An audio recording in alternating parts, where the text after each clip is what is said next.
Okay, we're taking off a mower blade here from a riding mower, okay?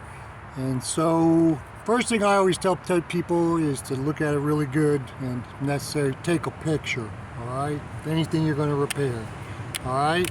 Now, I always use an impact wrench. It's easiest to use an impact wrench. You can get a big bar for these things, but the impact wrench really is the way to go. Okay, so now something to note for everybody, okay, is that a lot of times these things are coned, the washer, and so you want to make sure that you have the cone side facing outwards, okay, and this one is coned. You can feel it, it's just slightly coned. So you want to make sure that you have the cone side outward, okay?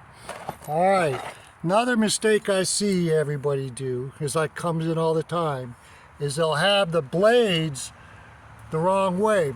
Okay, you always want the edge of the blade to be facing towards the ground. Okay, see that edge? Always want that facing towards the ground. All right. Now, another thing is, never put this bolt in with a machine. Always hand thread it, at least at first. Okay? Because these are easy to thread the wrong way at first. You can do that. Many people do that. All right. And make sure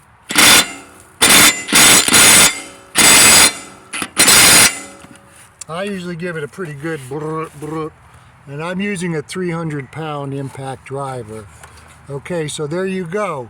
So as you can see, right, the blade edge is facing the ground, okay, and this nut right here is cranked pretty good, but you want to make sure the washer also, the top facing of the cone of the washer is facing up. Okay.